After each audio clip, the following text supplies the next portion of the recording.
नमस्ते दोस्तों, अनुवाद संवाद के इस मंच पे आप सभी का स्वागत है। आज हम अनुवाद संवाद की इस कड़ी में 9वें एपिसोड पे हम हैं और अभी तक हम अलग-अलग विषय पे अनुवाद से जुड़े हुए बातचीत करते रहे हैं। आज हमारे साथ में इस चर्चा में हैं मधु बी जोशी। मधु जी खुद कवि हैं, कहानीकार हैं, बच्चों के लिए लिखती हैं और बहुत सारा अनुवाद का काम पिछले लगभग 30 बरस या इससे भी लंबे समय से मधु जी करती आ रही हैं। आज मधु जी जिस विषय पे हमारे साथ बात करने वाली हैं, ये विषय है ज्ञान का रहस्य और अनुवाद, demystify translation as a tool to demystify knowledge. तो मधु जी, आपका आज की इस चर्चा में बहुत स्वागत है। धन्यवाद देवयानी, मुझे यहाँ बोल आने के मौका देने के लिए और एक बड़े अनुवादक समुदाय से संबोधित हो पाने के लिए। और हमारा जो चर्चा का विषय है कि ज्ञान और उसमें अनुवाद, ज्ञान का डीमिस्टिफिकेशन और उसमें अनुवाद की भूमिका। तो पहले तो हम ज्ञान को डिफाइन करें। तो ज्ञान वो जानकारियां हैं जो आपके पास मौजूद हैं और उनको आपने अपनी तरह से संहिताबद्ध किया है, वो आपका ज्ञान है। जब भी आप किसी नए व्यक्ति से मिलते हैं, आप किसी नई स्थिति में पढ़ते हैं, तो आपके ज्ञान में कुछ और वृद्धि होती है। लेकिन हम ये पाते हैं, हम में से जो लोग शिक्षा के क्षेत्र में काम करते रहे हैं या वैसे भी आमतौर पे हम देखते हैं कि बहुत टेक्निकल टर्म्स इस्तेमाल होती हैं, चाहे वो कला का क्षेत्र हो या मेडिसिन का क्षेत्र हो या आर्किटेक्चर का हो। ऐसे शब्द इस्तेमाल होते हैं, ऐसी टर्म्स इस्तेमाल होती हैं कि जो लोग उस क्षेत्र से परिचित नहीं है वो उसके बाहर रह जाते हैं, है ना। जैसे हम साहित्य में आलोचना को ही लें तो आलोचना हम में से बहुतों के पल्ले नहीं पड़ती, मेरे पल्ले नहीं पड़ती थी एक समय तक, क्योंकि मैंने पाया कि वो एक ऐसी टेक्निकल टर्म्स इस्तेमाल होती हैं जिनका मुझसे परिचय बिल्कुल नहीं है, मेरा उन टर्म से परिचय नहीं है। तो क्या ये काम जानबूझ के हुआ है? हमारे जो लिखने वाले लोग हैं, क्या उन्होंने इस तरह से इसे लिखा है ताकि इस क्षेत्र के जो जानकार हैं सिर्फ वही इसे जान पाएँ, बाकी लोग इसे न जान पाएँ, या ये उनके एक आदत की वजह से अनजाने में हुआ है? ये इन प्रश्नों पर सोच विचार और चर्चा होनी चाहिए। लेकिन एक कम्युनिकेटर के तौर पर, एजुकेशन के क्षेत्र में काम करने वाले एक व्यक्ति के तौर पर मैंने पाया कि हमारे यहाँ ज्ञान जो है वो रहस्य के आवरण में लिपटा हुआ आता है। अगर हम संगीत की भी बात लें तो वहाँ पता चलता है उन्होंने बहुत साधना की, और हमारे लोक में प्रचलित है जो एक मुहावरा कि 12 बरस वो ज्ञान की तलाश में भटका और 12 बरस उन्होंने तपस्या की। वो 12 बरस एक बड़ी पक्की टर्म है, जिसका मतलब है कि आपको एक लंबा समय उस ज्ञान के अनुसंधान और प्राप्ति के लिए लगाना होता है। लेकिन दैनंदिन जीवन में हम जिस ज्ञान का उपयोग करते हैं, दैनंदिन जीवन में हमें जो ज्ञान चाहिए, उसके लिए इतनी कड़ी साधना की ज़रूरत नहीं है, सिर्फ बहुत अच्छे संवाद की ज़रूरत है। और भाषा की कमी के कारण, भाषा से हमारा परिचय न होने के कारण अक्सर इसमें बाधा पड़ती है। तो एक समय पर मुझे लगा कि ये इस तरह के डीमिस्टिफिकेशन की बहुत ज़रूरत है, और इसमें मुझे जो समझ में आया, जो टूल मेरे लिए इस्तेमाल करना सबसे आसान था, वो अनुवाद था। अनुवाद से आप कम से कम एक भाषा से दूसरी भाषा में, और कभी कभी एक ही भाषा के अंदर भी चीज़ों को डीमिस्टिफाई कर पाते हैं। हमारे बहुत से मुहावरे हैं जो उस क्षेत्र के रहने वाले लोग या उसे खास अनुशासन से परिचय रखने वाले लोग जानते हैं, बाकी लोग नहीं जानते। अभी 3 दिन पहले मुझे एक मुहावरा सुनने को मिला कि जहाँ महाराणा कहें वहीं उदयपुर।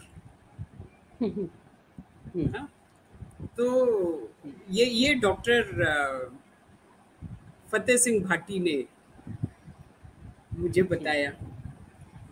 और उसका उसका जो आधार है वो ये है कि महाराणा प्रताप क्योंकि एक लंबे समय तक अलग अलग जगहों से युद्ध करते रहे और राजकाज चलाते रहे, तो ठीक है, जहाँ महाराणा मौजूद है वहीं उदयपुर हो गया। उदयपुर से तो वो छूट चुका था उनका कब्जा उदयपुर से।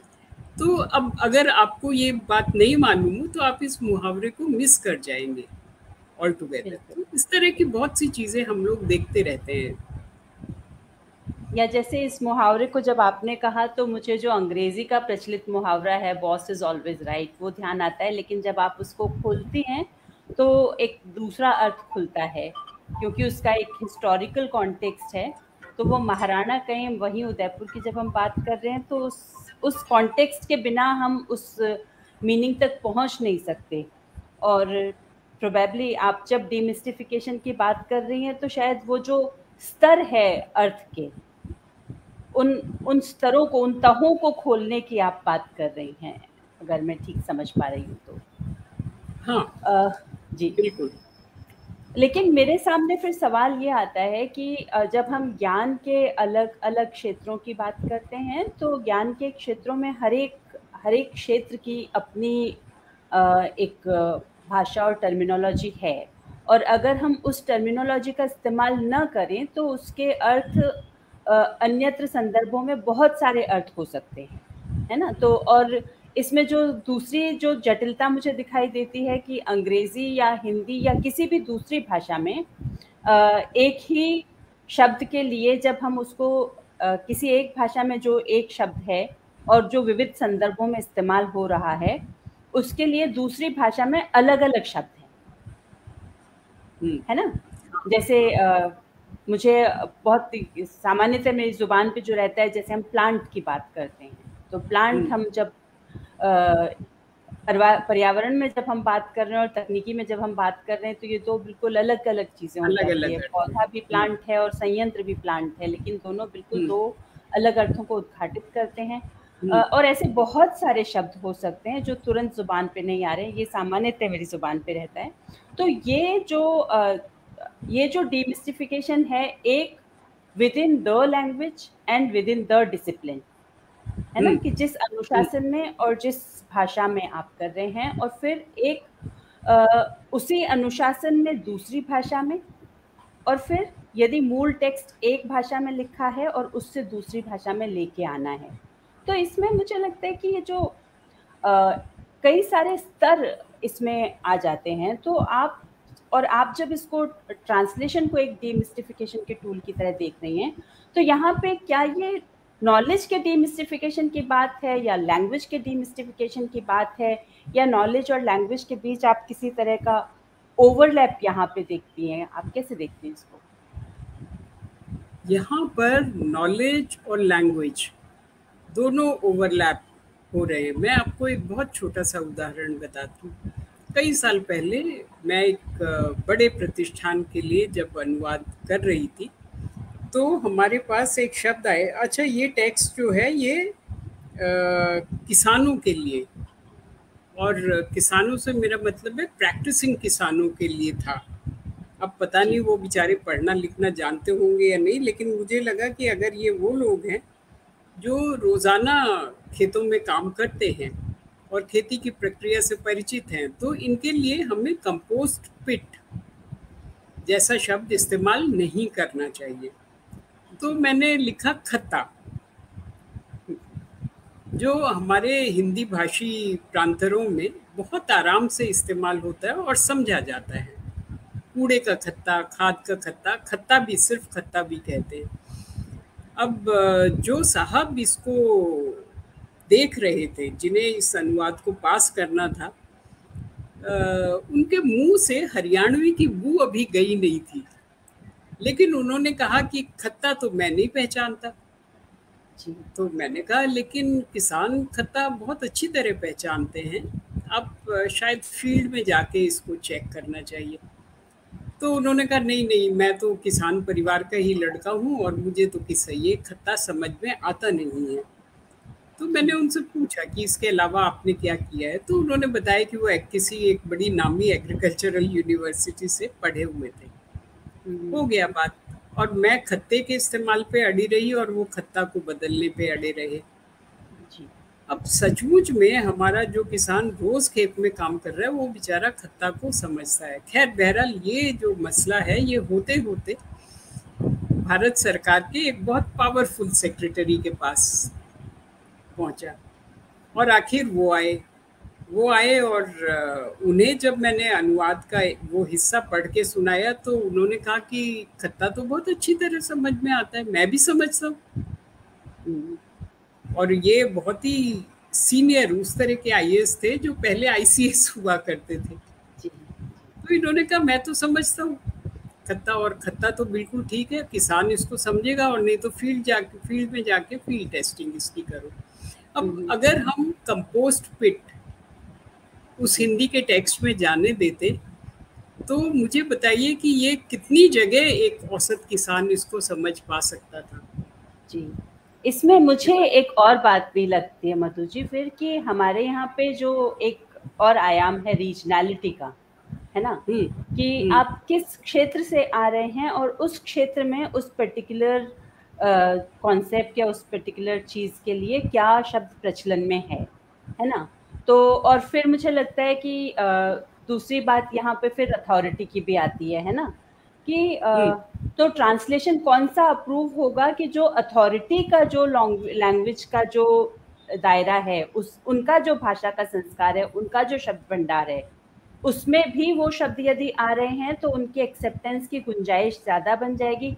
अब यदि मान लीजिए इसी में सिचुएशन को रिवर्स कर दें कि जो आपका ट्रांसलेशन चेक कर रहे थे, उनका जो भाषा का संस्कार था उसका और इन सीनियर अधिकारी का रिवर्स होता, तो प्रोबेबली उनके लेवल पे अप्रूव होने के बाद में अगले स्तर पे संभवतः आपको इसी चुनौती का सामना करना पड़ता। नहीं, मुझे लगता है कि है ना, कितना लेयर्स, और ये मतलब एडमिनिस्ट्रेटिव लेयर्स भी इसके अंदर आ जाते हैं, पावर डायनेमिक भी आ जाता है। फिर दो भाषाओं में तो आप कर रहे हैं, लेकिन उन भाषाओं के जो निकट की भाषाएं हैं और जो पढ़ने वाला व्यक्ति है, जो जांचने वाला व्यक्ति है, जो अप्रूव करने वाला व्यक्ति है, उन सबका जो भाषाओं का संसार है, उस सबके बीच में यदि कोई एक सहमति बन सके तो संभवतः हम किसी एक ऐसे ट्रांसलेशन पे पहुंच पाते हैं जो सबके लिए एक्सेप्टेबल हो। वरना ये एक ट्रांसलेटर के लिए ये एक और चैलेंज भी है जो कॉन्स्टेंटली बना रहता है, और जिस रहस्य के आवरण को हम हटाने की बात कर रहे हैं उसमें एक चैलेंज की तरह मौजूद रहता है। हाँ, ये तो है। और इस मामले में तो मुझे मालूम है कि मैं भी और किसान भी बहुत भाग्यशाली थे कि हमको ये सेक्रेटरी साहब इसमें बीच में एक मॉडरेटर के तौर पे आए और उन्होंने उसको स्वीकार किया। अब वो नहीं आते तो बिल्कुल वही स्थिति होने वाली थी कि वो कैसे भी करके उसको हमें कंपोस्ट पिट बनाना पड़ता, करना पड़ता। और मालूम नहीं, बाय इन्फरेंस किसान उसे समझ पाते नहीं समझ पाते मैं नहीं जानती, लेकिन खत्ता जो उत्तर प्रदेश में, मध्य प्रदेश में, राजस्थान में बहुत आराम से, हरियाणा में, पंजाब में बहुत आराम से समझा जाता है, उसको लेके एक ऐसा विरोध सिर्फ इसलिए कि आप उस भाषा से बहुत दूर चले आए हैं, तो मुझे तो कोई बहुत वाजिब वजह नहीं लगी। और ऐसा नहीं है कि हमेशा ऐसा ही होता है। मेरा एक जो अनुवाद है बधिया स्त्री, फीमेल यूनक का अनुवाद, उसका नामकरण भी ऐसा ही हुआ। मैंने जब उस किताब का अनुवाद किया तो मैंने उसका नाम लिखा बधिया स्त्री। अब मैं नाम बता ही देती हूँ। राजेंद्र यादव ने कहा कि बधिया स्त्री तो बधिया हो ही नहीं सकती, वो शाब्दिक अर्थ पर जा रहे थे। तो मैंने कहा कि अगर आप किसी को उसका पोटेंशियल पाने से रोक रहे हैं तो आप उसका बधियाकरण कर रहे हैं, जो हमेशा स्त्रियों के साथ होता है। और ये न कहिए स्त्रियों को बाकायदा बधिया किया भी जाता है कुछ समाजों में, है ना, वो बहुत प्रचलित है। तो एक लंबी बहस, और आप यकीन मानिए कि इस किताब का जो पहला संस्करण आया वो विद्रोही स्त्री के नाम से आया। अच्छा। और फिर क्योंकि प्रकाशक को भी यही बेहतर लगा कि हाँ, मतलब यादव जी तो निश्चित रूप से एक बड़ी अथॉरिटी के बारे हाँ। में और भाषा के बारे में, एंड आई वाज यंग, मैं छोटी थी हम्म उस समय, तो उसका पहला जो है वो विद्रोही स्त्री के नाम से आया। फिर शायद मुझे लगता है कुछ और लोगों ने प्रकाशक से शिकायत की होगी, तो उसके बाद से जितने सब्सिक्वेंट एडिशन हैं वो बधिया स्त्री के नाम से आए हैं। और भी मज़ेदार बात यह है कि दोनों ही, विद्रोही स्त्री भी और बधिया स्त्री भी, कई कई जगह गुड रीडिंग लिस्ट पर हैं। लेकिन दोनों शब्दों का अर्थ तो कितना बदल जाता है ना। एक बधिया स्त्री की आप जब बात कर रहे हैं, विद्रोही स्त्री की बात कर रहे हैं, तो बिल्कुल दो अलग अलग जगह से आप देखिए शब्दों पे अगर हम सिर्फ शाब्दिक अर्थ पर या परंपरागत अर्थ पर जाएं तो बहुत सारी चीजें सामने आने से बच जाती हैं, जिसे मैं डीमिस्टिफिकेशन कहती हूँ, है ना। जैसे बधिया स्त्री, कि आप एक स्त्री है, आप उसे उसका पोटेंशियल पाने से रोक रहे हैं, और उसको ना सिर्फ स्त्री को घर में खपा देने, फिट करने जैसी ऐसी चीज़ों के बारे में जो बहुत ज़्यादा हिंसक नहीं लगती हैं, कम से कम बोलने में तो नहीं लगती हैं वो हिंसक, आपने उसे उसमें खपा दिया। लेकिन बधियाकरण की बात आते ही वो एक बहुत हिंसक प्रक्रिया बन गई, वो अपनी पूरी विभत्सता और हिंसकता में सामने आती है। ये भी डीमिस्टिफिकेशन का हिस्सा है। एक और जो बहुत इसका उदाहरण मैं दूंगी जो इतना ही विभत्स है, बलात्कार की परिभाषा। हमारे यहाँ बलात्कार को फुल फ्रंटल पेनिट्रेशन के टर्म्स पे लिया जाता है, और उस तरह से सिर्फ एक पुरुष एक स्त्री का बलात्कार कर सकता है, एक पुरुष दूसरे पुरुष का बलात्कार नहीं कर सकता,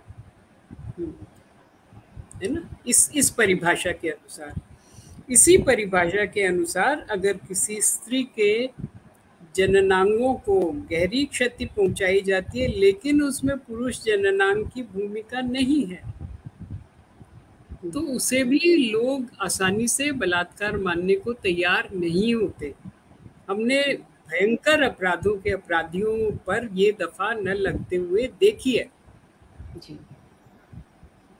ना जी। अभी भी इतने प्रोमिनेंट जो प्रोटेस्ट चल रहा है इतने लंबे समय से, तो ये मतलब एक तरफ अनुवाद का सवाल है और दूसरी तरफ ये भी है कि आपका पूरा सिस्टम उसको कैसे इंटरप्रेट कर रहा है और कैसे वो उस मीनिंग को धुंधला कर देना चाहता है और उसमें उससे बचने के रास्ते खोज निकालता है। तो मुझे लगता है कि अनुवाद के साथ साथ वो एक ज़्यादा लार्जर सिस्टमिक इशू की तरफ भी जाने वाली बात है, इस लिहाज से देखा जाए। हाँ, क्योंकि अनुवाद ना हम सिर्फ सरकारी फाइलों का मुंह भरने के लिए नहीं कर रहे हैं।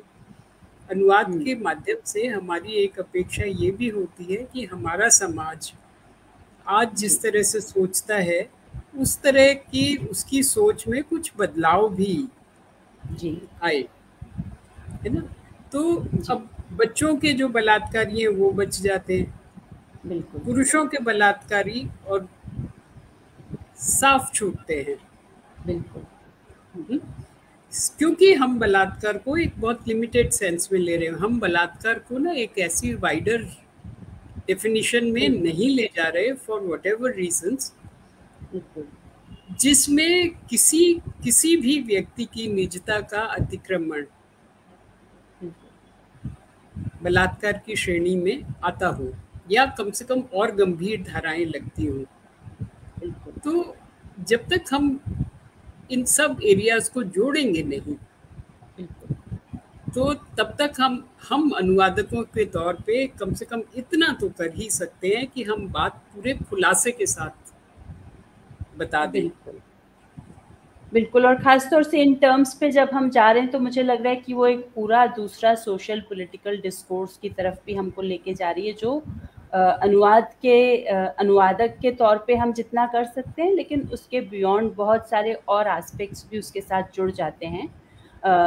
तो मैं थोड़ा-सा हम अनुवाद के इर्द-गिर्द हमारी बातचीत को केंद्रित रखें, इसलिए मैं इस विषय से थोड़ा-सा इतर सवाल आपसे करूँगी, और मैं आपके अनुभव पे लौटना चाहूँगी इस लिहाज से कि एक तरफ आप बहुत जो इंटेंस फेमिनिस्ट टेक्स्ट है या थ्योरेटिकल टेक्स्ट है, इसका आप ट्रांसलेशन करते रही हैं। पोइट्री का आपने ट्रांसलेशन किया है, और दूसरी तरफ आप बच्चों के लिए लिखती हैं, और बच्चों के लिए भी अनुवाद भी आप करती हैं। तो मुझे लगता है कि ये जो रेंज है लैंग्वेज की, क्योंकि जहाँ जहाँ हम बच्चों के लिए लिख रहे होते हैं, तो एक तरफ आप डिमिस्टिफिकेशन की बात कर ही रही हैं, और उसमें जब हम बच्चों के लिए लिखने की बात करते हैं तो वो मिस्टिफिकेशन जो है और वो जो भाषा की सरलता है, क्योंकि जो भी रीडर है जिसको हम ध्यान में रख के लिख रहे हैं या ट्रांसलेट कर रहे हैं, उसका नॉलेज का जो एक्सपोजर है वो कितना है, उसका अनुभव कितना व्यापक है, उसका रुचि का क्षेत्र क्या है, वो भी कई बार चीज़ों को डिफाइन करने में मदद करता है। तो ये जो रेंज है, इस रेंज को आप कैसे एक ट्रांसलेटर के बतौर कैसे इसको डील करती हैं, और कैसे इसमें आप कैटेगरीज को कैसे फिर आप हैंडल करती हैं? क्या कुछ चैलेंजेस ऐसा इस तरह का काम करते हुए आपके सामने आते होंगे? क्योंकि मुझे लगता है आते बहुत व्यापक रेंज है इसकी आपके काम की। जी। आते हैं देवयानी। अभी अभी हाल का बताऊं, जी। हमारे मुझे किसी ने एक टेक्स्ट भेजा जो एक ट्रांससेक्सुअल व्यक्ति के बारे में है। अब हमें बच्चों को जो 10 साल तक के हैं उनको ये बात बतानी है कि ये व्यक्ति ट्रांससेक्सुअल है। अब ये कैसे बताएंगे? हा? जी। तो मैंने एक टर्म इस्तेमाल की और अभी इस पर चर्चा चल रही है, संस्था के अंदर इस पर चर्चा हो रही है। तो मैंने जो टर्म इस्तेमाल की वो ये इस्तेमाल किया कि ये पुरुष शरीर में बंधी हुई स्त्री है और स्त्री शरीर में बंधा हुआ पुरुष है। हम 10 साल के बच्चे को हम इससे बहुत आगे तक नहीं बता सकते। उसको ना हार्मोन्स की अभी जानकारी नहीं है, मनुष्य के शरीर के बारे में बहुत मोटी मोटी जानकारी है, और जो मनोवैज्ञानिक द्वंद्व हैं उनके बारे में और भी कम जानकारी है। या तो जानकारी नहीं है या हमारे पास उस भाषा में बता पाने लायक क्षमता नहीं है। और यहाँ पर मैं एक बात और ये कहती हूँ कि भाई जब बच्चों की हम बात करते हैं तो हमें ये भूलना नहीं चाहिए कि बच्चे बहुत सारी चीज़ें समझते हैं। वो उतनी पूरेपन में नहीं समझते जितने में हम समझते हैं, और बहुत दफ़ा ऐसा होता है कि उनके पास वो जो समझ रहे हैं उसको बताने लायक एक वैसी भाषा नहीं होती जो हम एडल्ट्स के लिए, जो जनरली बच्चों की दुनिया को कंट्रोल करते हैं, हमें समझ में आ पाने लायक या हमें स्वीकार्य भाषा में बताने लायक भाषा उसके पास नहीं होती है। वो नहीं बता पाता है, लेकिन वो जानते हैं बहुत सी चीज़ें। तो आती हैं, इस तरह की समस्याएं होती हैं। अब जेंडर फ्लूइड है, जेंडर फ्लूइड हमें एडल्ट्स को भी समझा पाना मुश्किल है। बिल्कुल, है ना, कि एक व्यक्ति है जिसका मानस कभी स्त्री के लोक में चलता है और कभी पुरुष के लोक में विचरण करता है। तो अब इसके लिए एक शब्द जो मुझे समझ में आता है वो कामरूप है ना, इच्छाधारी है, जो लोक में प्रचलित है। लेकिन अब इच्छाधारी तो जो है वो नागिन है। हाँ, हाँ, है ना? तो हाँ, मुझे लगता है फिर कामरूप कि हाँ। जो और भावना करते हैं जी, उस और एक रूप में चैलेंज ये भी है ना मधु जी कि जो समाज जिसमें हम हैं, वो हम्म, समाज कितना अर्थों को लेके कितना खुलापन, व्यक्तियों को लेके कितना खुलापन रखता है, आइडेंटिटीज को लेके कितना खुलापन रखता है ना? क्योंकि हमारे हम्म, यहाँ पे अभी भी भले ही एक कानूनी डिबेट्स चल रही हों या एकेडमिक डिबेट्स चल रही हों या मीडिया में डिबेट्स चल रही हों, लेकिन जो हमारे घरों में, परिवारों में, सड़क पे जो डिफरेंट आइडेंटिटीज हैं, अलग अलग पहचाने जो हैं, उसको लेके और लोगों के रिस्पॉन्सेज अभी तक भी कैसे हैं और वो कैसे बच्चों के अर्थ को ग्रहण करने को प्रभावित करते हैं, है ना? क्योंकि हम, अब मेरे तो बच्चे खुद इस उम्र में हैं जब वो स्कूल में जाते हैं और इन चीज़ों को फेस करते हैं, तो किस तरह से और मीडिया का बड़ा इम्पोर्टेंट रोल भी होता है। अभी मैं एक सीरीज देख रही थी जिसमें जो अपना जो आइडेंटिटी है, ट्रांस आइडेंटिटी है, उसको लेके कितने कैरेक्टर्स हमारे सिनेमा में उनको लेके एक एक्सेप्टेंस क्रिएट किया गया है, उनकी as any normal human being उनकी प्रेजेंस कितनी है और उसका कितना फर्क पड़ता है पॉपुलर नैरेटिव को बनने में। और क्योंकि अनुवादक भी तो उसी समाज के भीतर अर्थ को गढ़ रहा है ना, तो अगर समाज में उस अर्थ के प्रति ग्राह्यता नहीं है तो हम अर्थ खोजते रहेंगे और उसका डिस्टॉर्शन होता रहेगा, उसको बार बार, जैसे मैंने देखा कि हम लोगों ने दिव्यांग, विकलांग, तरह तरह के शब्द, विशेष क्षमता वाले लोग कहा, तमाम शब्द इस्तेमाल किए, लेकिन जैसे ही किसी भी तरह का फिजिकल हैंडीकैप या फिजिकल लिमिटेशन आया, उसको जो नया शब्द अपनाया गया उस नए शब्द के साथ में वही ट्रीटमेंट जो है वो समाज शुरू कर देता है। और जिस सदाशयता के साथ एक नया शब्द हम गढ़ते हैं, वो शब्द का वो अर्थ खोने लग जाता है। तो ये एक और चैलेंज मुझे दिखाई देता है कि हम अर्थ खोजते हैं, हम नया शब्द करते हैं, लेकिन जब तक वो larger processes as a society हमने अपने यहाँ पे अपने तमाम सिस्टम्स के अंदर, फैमिली एज एन इंस्टीट्यूशन के अंदर, स्कूल एज एन इंस्टीट्यूशन के अंदर और लार्जर डिबेट्स के अंदर नहीं लेके आते हैं, तब तक मुझे लगता है कि ये चैलेंज शायद अनुवादक के सामने बार बार बना रहेगा।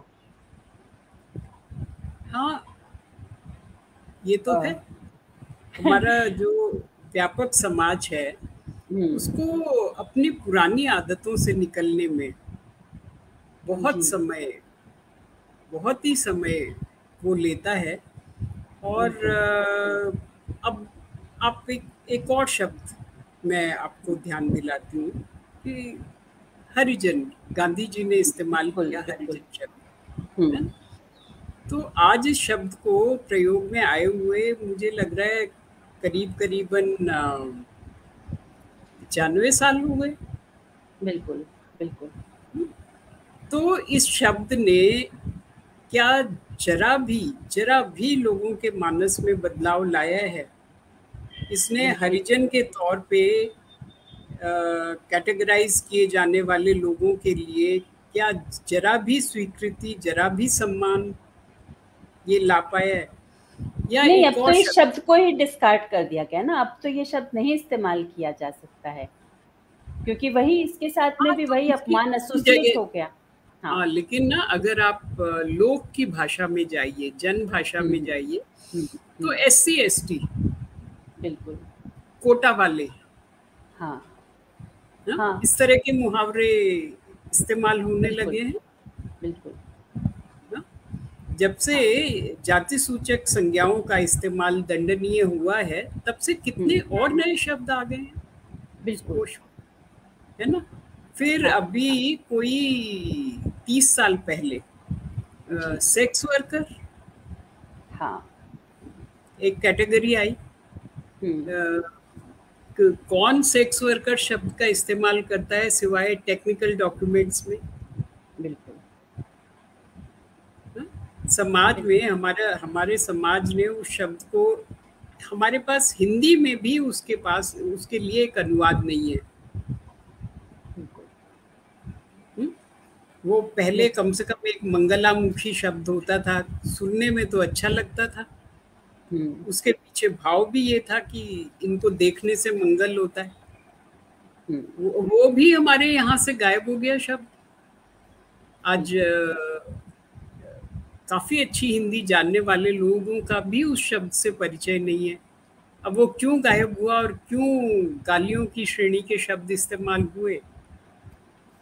और मुझे लगता है इसको रिवर्स में भी देखना चाहिए कि ये जो सम्मान सूचक शब्द जो बने हुए हैं अभी भी हमारे यहाँ पे, है ना, हम्म, पंडित हम्म, जी और जोशी जी और ठाकुर साहब, तो हम्म, वो भी ये दोनों तरफ ही चल रहा है कि जिनका बना हुआ है, स्टेटस बना हुआ है, वो कायम है, काबिज है उन शब्दों के ऊपर। और जो जिनके साथ में स्टिग्मा अटैच्ड है या जिनको तरह तरह से डिमीन किया जाता है, आप नए नए शब्द ले आइए उन शब्दों, क्योंकि भाषा सिर्फ शब्दों में नहीं है ना, भाषा तो लहजे में है, व्यवहार में है, उसके तो और हजार बहुत सारे एक्सप्रेशंस हैं। और तो वो चैलेंज लगातार बना रहता है। हम शब्द गढ़ते हैं, हम भाषा गढ़ते हैं, लेकिन वो समाज का संस्कार कैसे गढ़ें, जिसमें कि भाषा ये जो, तो हाँ, भाषा तो जितना कहने में है उतनी ही अनकहे में भी है। बिल्कुल, it's a very complex area. हाँ। और तो जिसको वहाँ हम पे डीमिस्टिफाई करने की बात कर रहे हाँ, हैं। हाँ, और इसमें मुझे लगता है कि थोड़ा हम इसके साथ में जो हमने तमाम तरह के शब्द और उनके अनुवाद और उससे जुड़े हुए जो सामाजिक राजनीतिक एस्पेक्ट्स हैं और जो व्यवहारगत पहलू हैं, जो अनकहे की भाषा है, और फिर इसमें भी मुझे लगता है कि एक और जो ज़्यादा कॉम्प्लेक्स काम है, मुझे लगता है वो कविता के अनुवाद का है। और आप कविताओं का अनुवाद करती आई हैं, और जहाँ तक मेरी जानकारी है, आप कविताओं का अनुवाद या बहुत सारा अनुवाद आप हिंदी से अंग्रेजी में भी करती रही हैं। और अ, तो ये एक अनदर लैंग्वेज में जाना, जो कि हमारी नेटिव लैंग्वेज तो अंग्रेजी नहीं है, हम भले ही बहुत उसमें बहुत हमारा अध्ययन बहुत अधिक रहा हो, शुरुआत से रहा हो, तो उस थोड़ा सा उस एरिया के बारे में भी बताइए कि ये जो कविता का अनुवाद है, उसके क्या कॉम्प्लेक्सिटीज हैं। एक तो कविता अपने आप में ही अर्थ खोलना कविता का, उसके लिए कविता के पाठ का एक खास तरह का अभ्यास किसी व्यक्ति को चाहिए, और फिर उसको एक भाषा से दूसरी भाषा में ले जाना, तो उसमें उसके क्या जटिलताएं, क्या कॉम्प्लेक्सिटीज हैं, कैसे आप इसको डील करती हैं? ये ये एक नया पंडोराज बॉक्स है।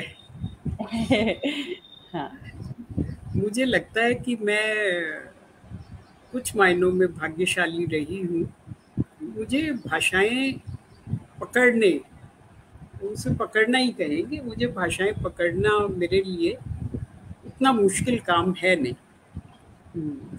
जल्दी पिक कर लेती हूँ भाषाएं। जी। और ऐसे तो मैं थ्रू आउट सरकारी स्कूलों का प्रोडक्ट हूँ। हम्म। नगर निगम का school, government girls higher secondary school. लेकिन अच्छा। जब हम कॉलेज में पहुंचे, हाँ, लेकिन उससे पहले लेकिन एक घटना हो गई थी जिसने शायद मुझे अनुवादक बनने को भी बहुत प्रेरित किया। मैं 1969 में 9वीं क्लास में आई, जी।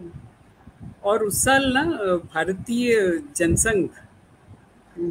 दिल्ली में कॉरपोरेशन के सारे चुनाव जीता, और उन्होंने तुरंत ये डिक्लेयर किया कि हम अंग्रेजी में साइंस पढ़ाएंगे। अच्छा। और मेरे घर की, मतलब मेरे पिता की जो राजनीतिक झुकाव था, उसकी, हम भी उसी की छाया में पले बड़े थे, तो मैं भी पहला शायद व्यक्ति होंगी जिसने कूद के कहा कि हम भी पढ़ेंगे जी हिंदी में, साइंस हिंदी में। तो साइंस हिंदी में पढ़ना तय किया। अब हिंदी में जब साइंस पढ़ना तय किया तो किताबें तो आई ही नहीं थी, मैं हायर सेकेंडरी करके निकल चुकी थी, तब भी नहीं आई थी पूरी किताबें। तो ये हुआ कि उत्तर प्रदेश, मध्य प्रदेश के जो हमारे टीचर्स थे, उन लोगों ने अपनी राज्यों में वो जो किताबें पढ़ते रहे थे उनके बारे में हमें बताया, वो किताबें खरीदी गई, उनसे पढ़ा गया, लेकिन जवाब हिंदी में लिखे गए। हम्म, तो ये हुआ कि एक तो मुझे लग रहा है 10वीं तक आते आते मैं बढ़िया द्विभाषी हम्म, हो चुकी थी, और ये शुद्ध रूप से एक कहना चाहिए एक दुर्घटना ही थी जिसने मुझे इसमें कॉन्फिडेंस दिया। लेकिन बहुत से बच्चे उनकी पढ़ाई शायद ख़त्म ही हुई होगी या विज्ञान में उनकी रुचि ख़त्म हुई होगी, जो भी, मतलब हम कल्पना ही कर सकते हैं क्या क्या हुआ होगा। खैर बहरहाल अंग्रेज़ी में जब मैंने अनुवाद करना शुरू किया, असल में हिंदी में भी, तो तब तो मेरा मानना ये था कि अनुवाद में कुछ धरा वरा नहीं है। और आज भी मुझे एक हद तक यही लगता है कि अरे जो अंग्रेजी में लिखा है वो हिंदी में लिख दो, जो हिंदी में लिखा है वो अंग्रेजी में लिख दो, एंड ऑफ बिजनेस, खत्म किस्सा। तो मुझे अनुवाद की जो जटिलताएं हैं ना, वो असल में दूसरों के अनुवाद ठीक करते हुए समझ में आई कि अच्छा ये जटिल है पूरी प्रक्रिया, नहीं तो मुझे लगती नहीं थी। और अनुवाद अब या तो ये है कि क्योंकि मैं इसको बहुत लाइटली लेती रही हमेशा, तो मैंने पहली जो कहानी साहित्यिक कृति का जो अनुवाद किया वो मन्नू भंडारी की कहानी थी क्षय। उसका मुझे अनुवाद, वो लोग कुछ अनुवाद करवा चुके थे, पसंद नहीं आए थे, और मैं उस समय बहुत यंग और उतावली थी, तो मैंने कहा कि मुझे भी दे के देखिए। और उन लोग का बड़प्पन था, यादव जी का और मन्नू जी का बड़प्पन था, उन्होंने मुझे दे दी और मैंने वो कर दी कहानी। बाद में उसके आधार पे यूरोप में 5-6 भाषाओं में और अनुवाद उस कहानी के हुए। और इसी तरह से एक जो अनुभव रहा वो कृष्णा जी की कहानी थी, भोले बादशाह। तो जब मैंने वो अनुवाद करनी चाहिए तो जो जर्नल के संपादक थे उन्होंने तो तुरंत हाथ खड़े कर दिए और कहा कि कृष्णा जी से तो मैं बहुत डरता हूँ, आप भी उनसे बात करिए और वो राजी हो जाए तो कर लीजिए और छाप तो मैं दूंगा। तो मैंने कृष्णा जी से बात की, तो कृष्णा जी ने कहा कि मधु, मुझे ये बताया गया है कि ये कहानी अनुवाद नहीं की जा सकती, अनट्रांसलेटेबल है। तो ये मेरा तब भी मानना था और मेरा आज भी मानना है कि जब आप कह रहे हैं ना ये अनट्रांसलेटेबल है, तो इसका मतलब है कि जितनी इस पे मेहनत की जानी चाहिए आप उतनी मेहनत करने के लिए तैयार नहीं है। बिल्कुल। क्योंकि देखिए, जब आप एक अनुवादक के तौर पे काम कर रहे हैं तो आप किसी किस्म के एक मूर्तिकार की तरह काम कर रहे हैं। आप छीलिए उसको, उसमें जितना फालतू है उसको छील के निकालिए, वो मूर्ति तो खड़ी है। जैसे मूर्तिकार कहते हैं कि मूर्ति तो तैयार थी, हमने सिर्फ जो सुपरफ्लुअस था उसको हटाया, ऐसे अनुवाद में भी है कि आप उसे हटाइए। और फिर क्या, वो जब मैंने अनुवाद की तो वो काफ़ी अच्छा अनुवाद, कृष्णा जी ने कहा कि मैं सोचती नहीं थी कि इतना अच्छा अनुवाद संभव इसका हो सकता है। तो उस तरह की चीज़ें हैं। और मेरे को ना सच में मुझे लगा नहीं कि ये कोई बहुत मुश्किल काम है, आज भी नहीं लगता, आज भी नहीं लगता। लेकिन इसी के साथ मैं एक और उदाहरण बताती हूँ। अभी ना करीबन 4 साल पहले प्रेमचंद की कुछ कहानियाँ ऐसे बच्चों के लिए अनुवाद हुई जो 18-19 साल के हैं, अभी फ़िलहाल पढ़ रहे हैं, लेकिन कह नहीं सकते कि आगे पढ़ेंगे नहीं पढ़ेंगे, कहाँ तक उनका शिक्षण जाएगा। तो इसी में एक कहानी थी जिसमें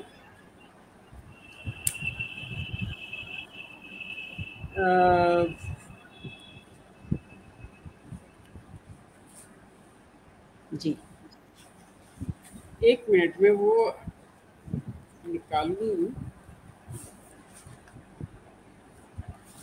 खैर उसमें एक जो हिस्सा था वो ये था कि एक नौजवान कितना बेपरवाह होता है, परिवार उसके लिए कितनी चिंता करता है, तो वो कर दिया, हमने अंग्रेजी में कर तो दिया, लेकिन उसके पीछे एक जो बहुत ही करुण भाव है कि जिम्मेदारी पड़ते ही, उसमें एक लाइन थी कि जिम्मेदारियां पड़ते ही यही नौजवान कितना जिम्मेदारियों वाला जिम्मेदार इंसान हो जाता है और उसकी सारी चंचलता कैसे गायब हो जाती है। अब हम्म, ये एक जो हिंदी में मुहावरा है ना, जो हम्म, हिंदी में इस्तेमाल हुआ है, उसके पीछे ना एक बहुत करुण दृश्य है। हम्म, कम से कम भारत के प्रसंग में, भारत के ही नहीं, मुझे लगता है साउथ एशिया के प्रसंग में, कि हमारे हम्म, यहाँ हर बेटा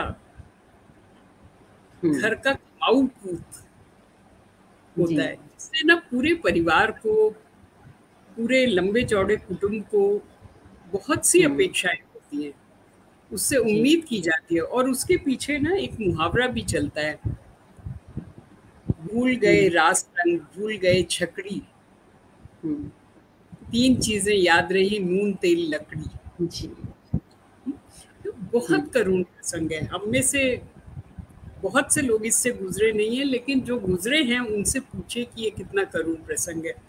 और हम लोग भी अगर इसके बारे में गहराई से सोचते हैं तो सचमुच में एक चंचल बेपरवाह व्यक्ति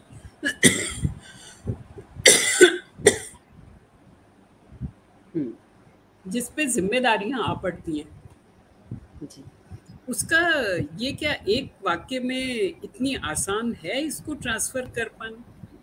बिल्कुल, हम क्या इसकी ये जो एक सांस्कृतिक गहराई है या एक जो हम्म, सामाजिक गहराई है, हम क्या उसको पहुंचा पाए? हमारे पास इस समय हमारे पास ये बहाना था कि ये क्योंकि सीमित शब्द सामर्थ्य में पढ़ने वाले बच्चों के लिए है, हम्म। तो हो गया। लेकिन तो मेरे ख्याल से जो आप अनट्रांसलेटेबिलिटी की बात कर रही थी कृष्णा जी की कहानी के संदर्भ में, और हम्म, अब जो आप बात कह रही हैं, मुझे लगता है कि ये दोनों बातें कहीं न कहीं एक दूसरे से जुड़ती भी है कि जितने रिच कल्चरल कॉन्टेक्स्ट, जितना डेंस, जितना सघन रूप से उसके जो किसी लोकेल में, किसी एक खास संदर्भ में जितना रूटेड होगा, तो फिर उसको एक दूसरे, क्योंकि हर एक भाषा का सिर्फ अपना वो शब्द भंडार ही नहीं है ना, उसका एक सांस्कृतिक सामाजिक परिप्रेक्ष्य है। तो और कृष्णा जी की कहानियों के साथ में भी ऐसा लगता है कि वो बहुत जिस जिस लोकेल में, जिस जगह में वो है, वो उसको बहुत उसका मुहावरा, उसके रिश्ते, उसके जो तमाम पूरी जटिलताओं के साथ में आती हैं। तो क्या ये ऐसा ही है जब आप अनट्रांसलेटेबिलिटी की बात कर रही थी और अब आप जब ये बात कह रही हैं, या आप इसको और किसी ढंग से अब अ, जैसे हम एक मैं फिर कृष्णा जी की कहानी पे आती हूँ। कृष्णा जी की जी, कहानी में एक नौजवान है जो हम्म, मेंटली डिस्टर्ब्ड है, हम्म, और उसकी एक बूढ़ी माँ है जिसको लगातार ये बीच बीच में ध्यान ये बात आती रहती है कि यही बेटा अगर मेरा स्वस्थ होता मानसिक रूप से तो सचमुच इसकी शादी होती। हम्म, और उसकी एक भाभी है, एक बड़ा भाई है जो उसकी हरकतों से बार बार परेशान होते रहते हैं। तो हम्म, थोड़ा थोड़ा वो उसकी तरफ से उनका मन हट भी गया है। अब हम्म, ये नौजवान एक दिन मेरी शादी है करके पूरे अपने बाजार में बता आया है, और हम्म, घर आके माँ को कहता है कि ये गोखरू माँ के हाथ के कड़े छीन रहा है कि ये मेरी बहू के हैं। हम्म, और फिर गुस्सा होके निकल जाता है घर से, और ठंड के अलावा किसी को उसकी चिंता नहीं है। ये ना फिर से इसमें ना परिवार की गहराइयां हैं। अब हम्म, एग्जैक्टली ऐसी ही कहानी हम पश्चिम में या यूरोप में थोड़ा मुश्किल से समझा सकते हैं, बिल्कुल, क्योंकि वहाँ ना एक भाभी की भूमिका वो नहीं है। वहाँ बिल्कुल, उस तरह से जॉइंट फैमिली सिस्टम नहीं है ना। हम्म, माँ अपनी बहू से क्यों नाराज हो रही है, ये एक पश्चिमी जो पाठक है उसके लिए करने के लिए हमें और मेहनत करनी पड़ेगी बिल्कुल, उसको समझा बिल्कुल, पाने के बिल्कुल, लिए। या अंग्रेजी में जो व्यक्ति पढ़ रहा है, अंग्रेजी में अगर भारतीय व्यक्ति पढ़ रहा है उसको दिक्कत नहीं होगी, लेकिन हम्म, उसी अंग्रेजी में अगर अमेरिका में पढ़ी जा रही है जहाँ जॉइंट फैमिली सिस्टम नहीं है, तो बिल्कुल, वो चीज़ें समझा पानी मुश्किल, और उसमें ना अंत में वो मर जाता है, भोले बादशाह मर ही जाता है। तो बहुत ही मार्मिक कहानी है। मुझे लगता है शुरू में जिन लोगों ने उसे अनट्रांसलेटेबल कहा, उनका एक ये पर्पस था कि ये पूरे के पूरे हम कल्चरल नुआंसेस नहीं पहुंचा सकते, और दूसरा शायद बिल्कुल। उसकी पंजाबी पृष्ठभूमि के कारण भी तो बहुत ठोस। तो उसमें तो कोई दिक्कत नहीं थी, हम बहुत सारी टर्म्स को फुटनोट्स में दे सकते थे, या साथ में एक ट्रांसलेटर का नोट जा सकता था उसमें विदेशी पाठकों के लिए। Otherwise it's a fine story, आराम से वो ट्रांसलेट हुई है, कोई दिक्कत हुई नहीं। जैसे ये चैलेंज नुआंसेस को ट्रांसलेट करने में अंग्रेजी से भी आता है ना, कि कई बार बहुत सारे शब्द जो होते हैं उनका आपके पास समानार्थी शब्द हिंदी में होता नहीं है, और फिर या तो आप उसको थोड़ा सा एक्सप्लेन करें, ताकि क्योंकि हिंदी में जो सीधे सीधे शब्दकोश जो शब्द बताते हैं उनके जो हिंदी में अर्थ हैं वो उससे बहुत वो ध्वनि नहीं होती उन शब्दों की। और ये मुझे लगता है कि यहीं पे अनुवादक का कितना एक बड़ा दायित्व होता है कि वो उस परिप्रेक्ष्य को जाने, और उस परिप्रेक्ष्य को जानने की, खोलने की, और जो रीडर है उस तक उस जिस अर्थ में, जिस संदर्भ में जो स्रोत भाषा है उसमें किसी शब्द को रखा गया है, उसको चाहे उसके लिए उसको अतिरिक्त थोड़ा अतिरिक्त अनुसंधान करना पड़े, कुछ और खुलासा करना पड़े। एक शब्द को हो सकता है कि 2 वाक्य में कई बार कहने की ज़रूरत पड़ जाती है। और वही मुझे लगता है कि वो कई बार ये होता है कि अनुवादक संभवतः वो भाषा के अनुवाद में तो व्यस्त होता है, लेकिन वो जो पूरा जो कॉन्टेक्स्ट है उस कॉन्टेक्स्ट को कहीं-कहीं मिस कर जाने का खतरा भी अनुवाद के काम को करते हुए बना रहता है। बिल्कुल, ये बिल्कुल ठीक है। जैसे हम पश्चिमी परिप्रेक्ष्य में अपनी साली से शादी करना, आपकी पत्नी मर गई और आपने अपनी साली से शादी कर ली, ये क्यों बहुत बुरी बात है? मतलब इतनी बुरी कि अनैतिक मानी जाए, ये एक औसत भारतीय व्यक्ति को समझा पाना मुश्किल है। क्योंकि भारत में तो आपकी पत्नी मर गई तो उसके बाद आपकी साली बेस्ट कैंडिडेट है शादी करने के लिए। लेकिन पश्चिम में जहाँ ईसाइयत का बोलबाला रहा, और उससे पहले वो लोग यहूदी धर्म के संपर्क में आए थे, तो इन दोनों परंपराओं में साली जो है वो बहन के बराबर पद की होती है। तो अपनी बहन से शादी करना तो इंसेस्टुअस है, और साली से शादी करना सामाजिक रूप से अस्वीकार्य किस्म की बात है। अब ये बात हमारे यहाँ समझा पानी थोड़ी कठिन है। तो मधु जी, मैं फिर से ना आपको एक सवाल मेरा छूट रहा है, और हम क्योंकि अब थोड़े समय में हम इस बातचीत को क्लोज भी करना चाहेंगे, तो जब हम इतने तमाम तरह के पहलुओं की और जटिलताओं की बात कर रहे हैं, और वहाँ पे कविता में एक खास तरह की मितव्ययिता की भी ज़रूरत होती है, और जो कविता का मूल का जो टोन है उस टोन को मेंटेन करने की अपेक्षा भी कविता का जब अनुवाद कर रहे हों तब रहती है। और ऐसे में मतलब ये जो आप अनुवाद को उस रहस्य के आवरण को हटाने के टूल के रूप में देखती हैं, तो थोड़ा-सा इसके बारे में बताइए कि ये इस चैलेंज को आप कैसे डील करती हैं? कैसे कविता के अनुवाद को आप कैसे निभाती हैं, और किन चुनौतियों का आप सामना करती हो? कैसे उसको एक भाषा से दूसरी भाषा में ले जाने की चुनौती को निभाती हैं? अब कविता के साथ जो बात है वो ये है कि कविता अपने आप में बहुत ही कोडेड किस्म का संदेश है ना?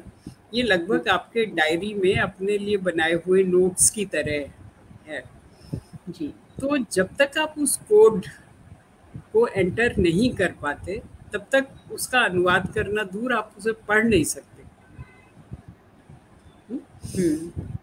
तो एक बार आप उस कोड में एंटर कर जाएं तो फिर आपको ये चीज सामने आती है कि अब मैं इसे एक दूसरी भाषा में कैसे रखूं। जी। और साधारण रूप से ऐसा हुआ है कि जब मैंने अनुवाद किए हैं कविता के, तो मुझे ये बताया गया कि इसमें एक स्पिरिचुअल क्वालिटी है, जो मैं उसकी कविता की एक स्पिरिचुअल क्वालिटी को मैं पकड़ पाती हूँ। हम्म। अब मैं कह नहीं सकती कि ये मेरे अपने मिजाज की वजह से है या ये मेरी अपनी ट्रेनिंग की वजह से है। मिजाज को हम्म। ट्रेनिंग ही कहना चाहिए वैसे तो कायदे से। तो ये मेरे बिल्कुल। अपने मिजाज की वजह से है कैसे, लेकिन अब मैं बताती हूँ आपको। जैसे कई साल पहले एक कविता जो एक प्रेम कविता के तौर पर पढ़ी जा रही थी और काफ़ी प्रशंसित थी। अब जब मैंने उसको पढ़ना और अनुवाद करना शुरू किया तो मुझे लगा कि अरे ये तो महारास है, जहाँ देखती हूँ उसी को देखती हूँ। तो हम्म। मुझे लगा ये महारास की बात हो रही है। तो मैंने कवि को फ़ोन किया और उनसे पूछा कि ये ऐसी बात है कि, तो हम्म। वो बहुत एक बार को तो स्तब्ध हुई, हम्म। लेकिन उसके बाद उन्होंने कहा कि मधु, मैंने ऐसा सोचा नहीं था, जब मैं लिख रही थी तो मैंने ऐसा सोचा नहीं था, हम्म। लेकिन ये तुम पॉइंट आउट कर रही हो तो ये सचमुच ही महारास ही है। और ये कवि बाद में बहुत गहरे आध्यात्मिक क्षेत्र में पहुंची, वो उसके हम्म। लिए प्रसिद्ध हैं। तो मुझे लगता है कि कभी कभी बहुत जो साधारण लगते हुए शब्द होते हैं, हम्म। उनके पीछे की अगर आप ध्वनियाँ जी। पकड़ पाते हैं तो फिर उनको अनुवाद करना आसान हो जाता है। एक जी। दफ़ा आप ध्वनि पकड़ लीजिए, और फिर अनुवाद भी तो बहुत तरह के होते हैं। सभी जी। सभी अनुवाद बहुत अच्छे नहीं होते। हम्म। बिल्कुल। तो कविता मुझे उस तरह से परेशान करने वाली नहीं लगती है। नहीं, ऐसा परेशानी नहीं, बस चुनौती मुझे लगती है कि उसके साथ जो भाषा का निर्वाह है उसमें ज़्यादा सजग और क्योंकि वो यानी उसमें अर्थ को खोलने के साथ-साथ उस और वैसे तो ख़ैर शैली का निर्वाह कहीं पे भी आप गद्य में भी कर रहे हैं, तो हर एक लेखक का अपना एक तरीका है लिखने का। पर मुझे कविता के साथ में थोड़ा-सा ये अ, ज़्यादा चैलेंजिंग मुझे तो लगता है, हो सकता है कि और संभवतः ये भी कि आप कौन-सी कविताओं को चुनती हैं? क्या आप हमेशा ये चयन आपका होता है कि किन कविताओं का अनुवाद करना है या कई बार ये चयन अ कोई और भी करता है, कई बार ऐसा आग्रह कहीं से आता है और तब आप करती हैं, तो क्या उसमें भी कोई फ़र्क आपके तरीके का, आपके अनुवाद की क्वालिटी को लेके आप खुद कैसा महसूस करती हैं? उसमें कोई फ़र्क आप देखती हैं? साहित्यिक अनुवाद मैं शुद्ध रूप से अपनी इच्छा से करती हूँ। तो भी जी। कभी-कभी ऐसा होता है कि किसी को बहुत जल्दी कोई अनुवाद चाहिए, हुँ। तो भी ऐसा होता है कि तुम कर दो, मेरी कहानी है, हुँ। मुझे भेजनी है या मुझे प्रस्तुत करनी है, हुँ। हुँ। तो तुम इसको कर दो, तो करती हूँ। से हुँ। हुँ। अभी-अभी मैं एक कहानी आपको बताती हूँ, उसका नाम है लड्डू बाबू मरने वाले हैं। अच्छा। ये भारतीय भारतीय शिक्षा व्यवस्था पर बहुत ही हाँ। करारी टिप्पणी, वो बहुत दुखद हाँ। भी है और करारी भी है। हाँ। अब इसमें लगातार बनारस के आसपास की भाषा के मुहावरे आ रहे हैं। हुँ। काहो, तो अब काहो तो सीधे-सीधे एक उस तरह का शब्द है जिसमें बहुत सारी चीज़ें शामिल हैं। वो हुँ। सिर्फ कैसे हो या क्या कर रहे हो नहीं है, मतलब क्या गुज़र रही है, ज़माना कैसा है, तुम पे क्या गुजर रही है, जिंदगी कैसे तुम्हें ट्रीट कर रही है, बहुत सारी चीजें उसमें शामिल है। अब इसका जो सबसे कॉमन आज हमारे पास है वो व्हाट्सएप है। और जिस तरह का थोड़ा लुम्पेन तत्व लिए हुए ये कहानी है, लगभग उसी तरह की भाषा को पकड़ने के लिए हम चलें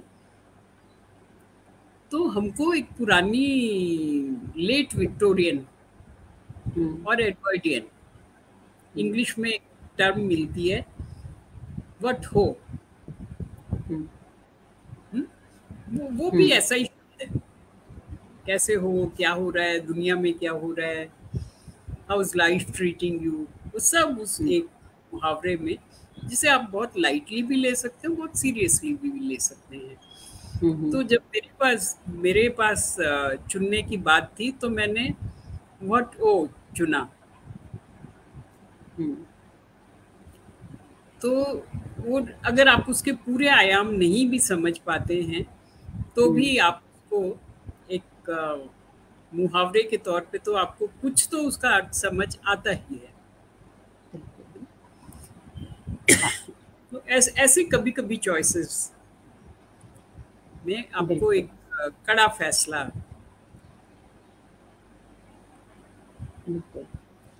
तो मधु जी, थोड़ा सा मुझे लगता है कि ये जो हमने इस अनुवाद के कर्म की बात अब तक की है ना, कि जिसमें हम कितने सारे स्तरों पे भाषाओं के बीच में अंतरक्रिया और विषय वस्तु के साथ में और फॉर्म के साथ में और शब्दावली के साथ में और उसके सांस्कृतिक सामाजिक संदर्भों, इन सब के साथ में, तो एक अनुवादक इतने तमाम चीज़ों के बीच में काम कर रहा होता है। और तब फिर थोड़ी सी मैं इसके जो व्यवहारिक पहलू है उसके बारे में भी आपसे बात करना चाहूँगी कि आप इतने लंबे समय से एक अनुवादक के तौर पे इस काम में संलग्न हैं। और मैं कहीं पढ़ रही थी कि आप ये भी कहती हैं कि जो मशीनी अनुवाद है आप वो भी करती हैं, और वो आप एक अपने जो आय के साधन के रूप में आप उसे करती हैं, और जो आपके मन का काम है वो आप जो साहित्यिक अनुवाद है, जैसा आपने अभी कहा कि वो आप अपने मन से करती हैं, जो आपको करने का मन करता है, जिसमें आपको खुशी मिलती है।